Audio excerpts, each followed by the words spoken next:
You've put down a deposit on your cruise. That's great, but actually, your vacation planning has just started. So, to ensure that you don't miss a thing, we put together this video of the 12 things you can't forget to do before you board your cruise ship, and the one thing you can actually wait until you're on board to do up next.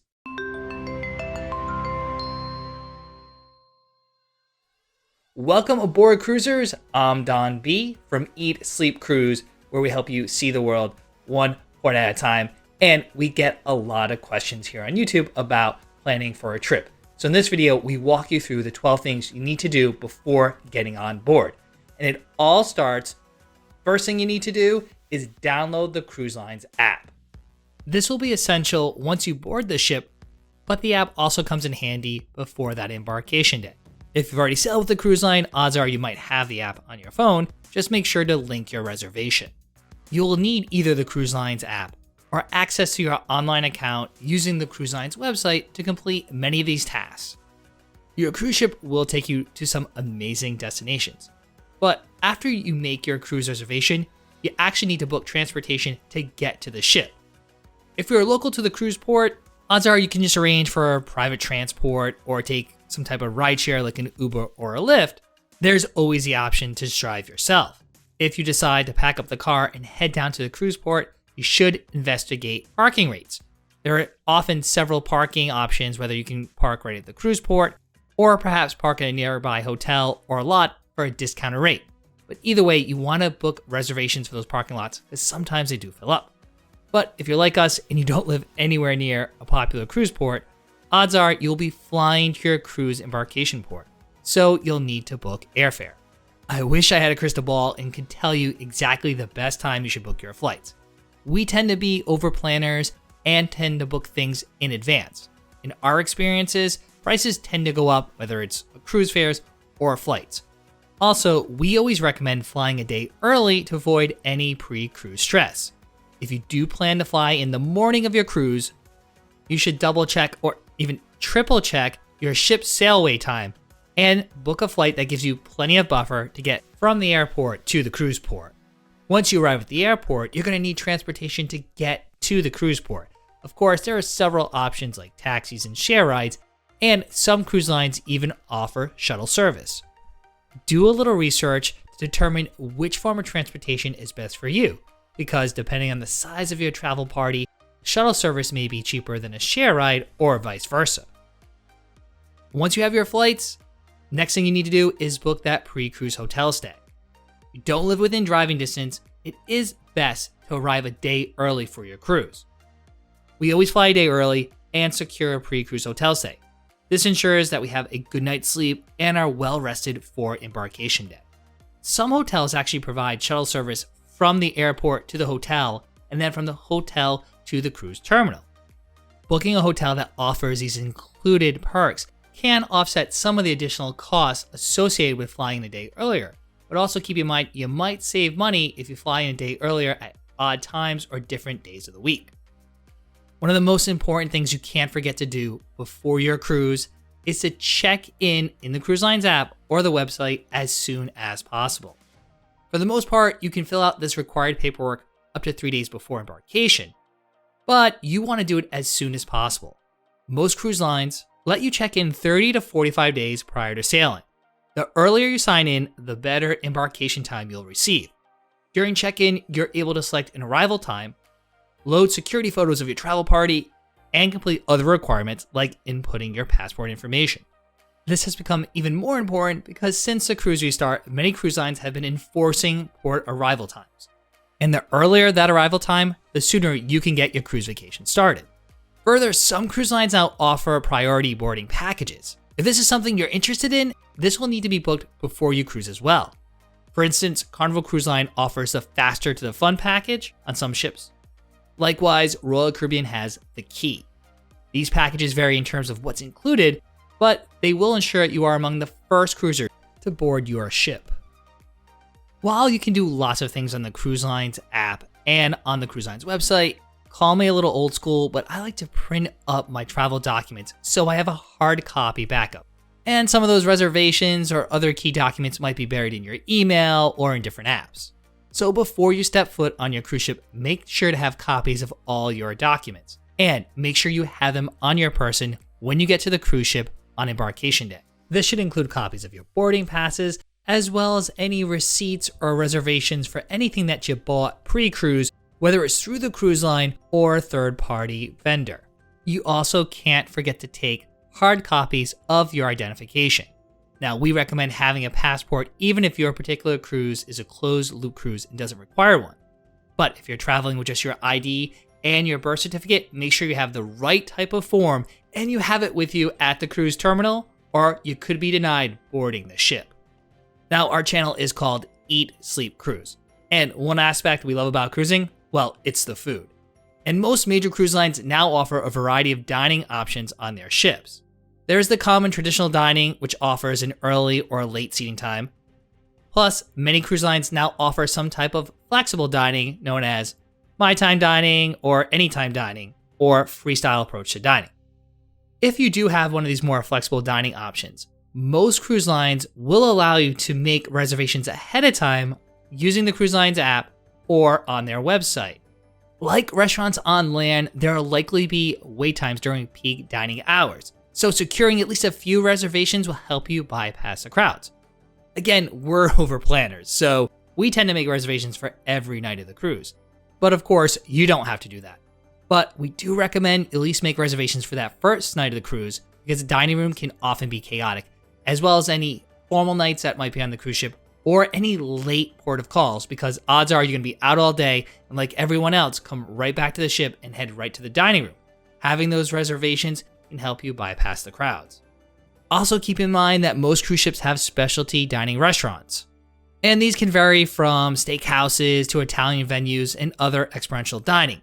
While these restaurants do cost extra money, and we feel you'd never have to pay for food on a cruise, you might choose to dine at one of these restaurants for a special occasion, like one of those formal nights, or to commemorate a birthday, an anniversary, or another special event. Likewise, if you're sailing on some mega ships from cruise lines like Royal Caribbean or Norwegian Cruise Line, you may actually need to make reservations for entertainment as well. Modern cruise ships boast Broadway-caliber productions and one-of-a-kind entertainment offerings. And believe us, you don't want to miss out on any of these shows. If your ship does require entertainment reservations, typically you can make entertainment reservations anywhere from 90 to 120 days before the sailing. The popular shows and times do fill up quickly, so we highly suggest as soon as those reservations become available that you book them on your cruise line's online planner. If you aren't able to get reservations pre-cruise on embarkation day, one of the first things you should probably do is go to the box office and be among the first in line to book those shows. It is possible that even if you pre-reserve some shows before the cruise, that there are additional shows that require reservations once on board. Another thing you shouldn't forget to do before your next cruise is to prepay your gratuities. Cruise gratuities are service charges that are not included in standard cruise fare. These additional fees are a per person per day dollar amount that are charged to all guests across all stateroom categories.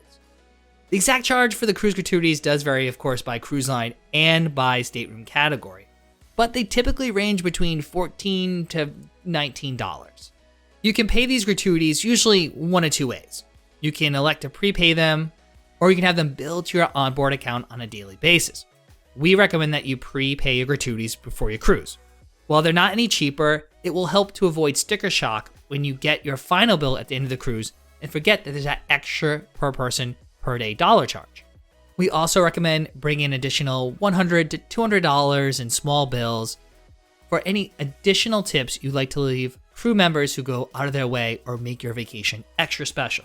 One thing many travelers dread doing is packing, and we get it. But before your next cruise, you don't want to forget to pack some essentials you'll need regardless of the cruise region or the cruise ship. We always suggest you bring a carry-on bag.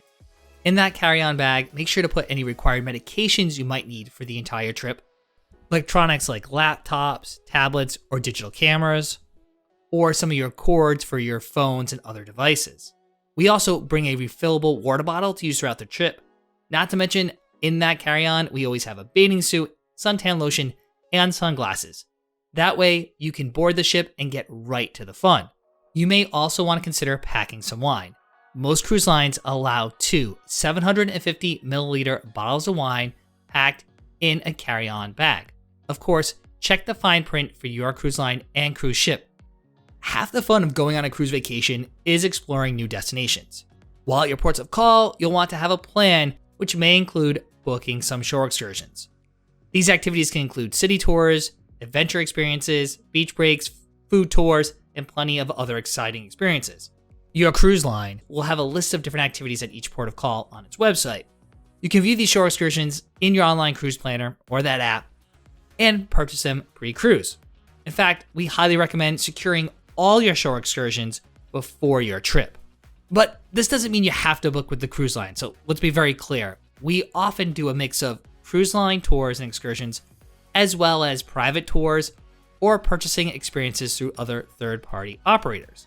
Doing so allows us the greatest flexibility, and often we have found that private tours or those third-party operators give you a more personalized and intimate experience, and usually it's a little bit better price.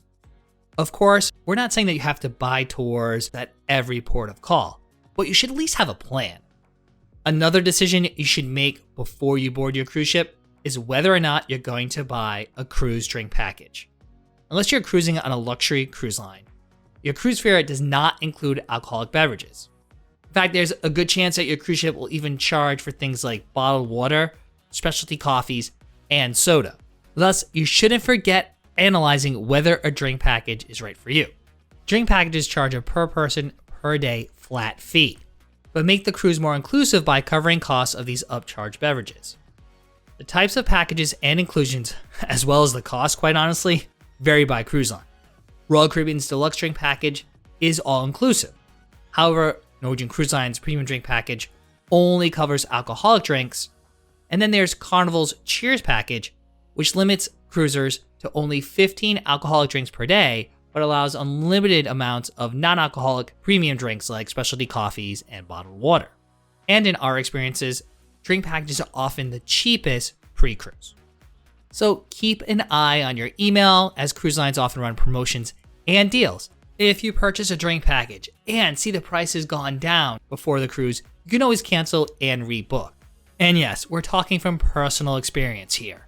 Some cruise lines do offer enhanced fares that include upgrades like drink packages or Wi-Fi. If your cruise fare includes a drink package, odds are you might be able to upgrade to a different drink package. In our experience, upgrading that drink package is often cheaper if you do it pre-cruise versus on board the ship.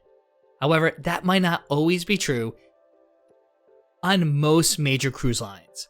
Wi-Fi will cost you extra money. And of course, all major cruise lines now offer internet packages, though the types of plans and connection speeds do vary. Keep in mind, you do not need to purchase an internet package to use the cruise line's app while at sea. You just connect to the cruise ship's intranet, and you're still able to use many of the features of the cruise line app, like checking the daily schedule, making reservations, or reviewing deck plans. But if you want to check your email at home or go on social media, well then you're going to need to buy an internet package. And depending on the region you're sailing and the cruise line, for the most part, you should be able to complete those basic tasks with the cruise line's internet.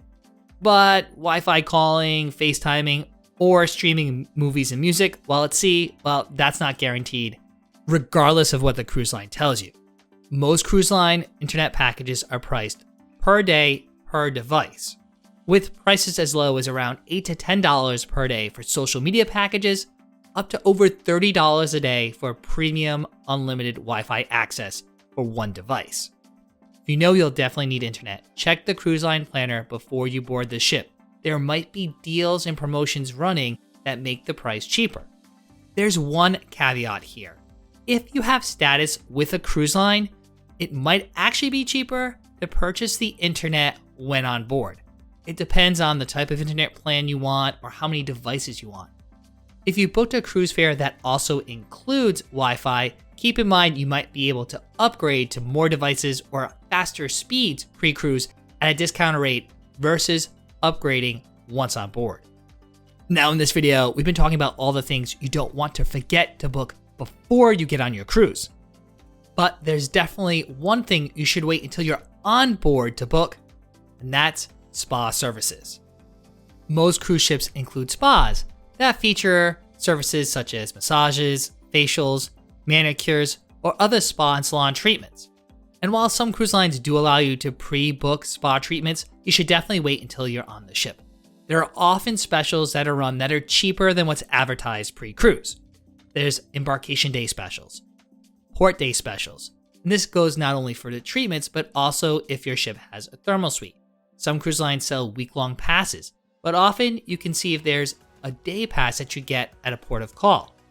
If you're someone who frequents the spa, you definitely want to wait till you're on board and ask to speak to a spa manager.